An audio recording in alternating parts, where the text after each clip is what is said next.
কই বখুড়ারা সকলে চলে এসেছ? তাহলে চলো ভিডিওটা শুরু করি।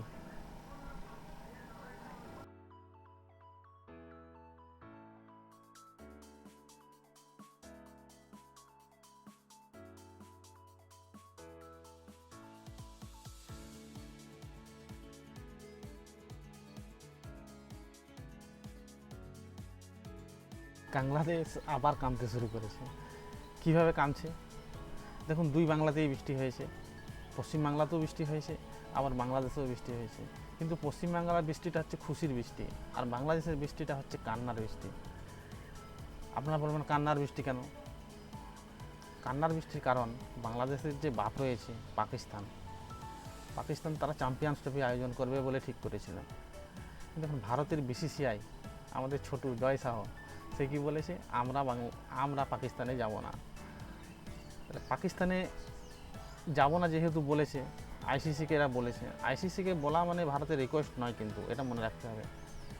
আইসিসিকে বলা মানে অর্ডার, এটা অর্ডার হয়। তাহলে ভারত কখনোই পাকিস্তানে যাবে না। এখন বাংলাদেশের কিছু লোক বলবে ভারত চুরি করছে, ভারত এই করছে ওই করছে, আইসিসিকে কন্ট্রোল করছে। হ্যাঁ, আমরা করছি, তোদের যা করার আছে করে নিবি যা। আমরা করছি, তোদের যা করার আছে করে নিবি যা, কিছু করার থাকলে করবি যা। শুধু শুধু তোদের চেঁচানোর কী দরকার আছে ভারতের ক্রিকেট নিয়ে?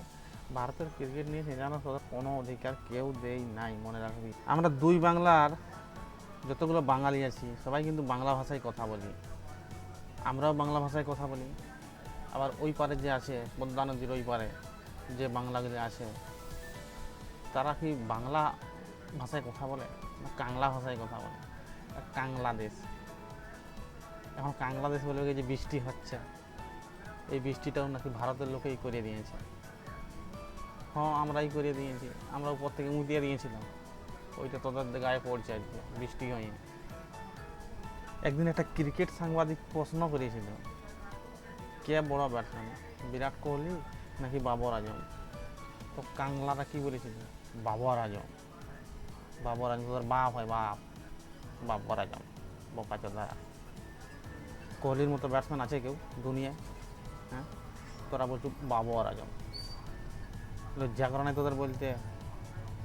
কাংলা কোথাকার। চলো বন্ধুরা, আজ আর বকতে পারবো না, প্রথম ভিডিও করছি, কেমন হবে না হবে জানি নেই। ভালো হলে অবশ্যই আমার চ্যানেলটাকে লাইক, কমেন্ট, শেয়ার, সাবস্ক্রাইব করে দেবেন। প্রথম ভিডিও করছি তো, যদি তোমরা পাশে থাকো আমি আরও ভিডিও করব। তাহলে এখন চললাম যাতে কলামামনির ভিডিওটা দেখে এলাম। আমি কলামামনির ভিডিওটি চালান দিচ্ছি, ঠিক আছে? ভারতের বিপক্ষে যদি কলা গাছে খেলে আমরা সেই কলা গাছে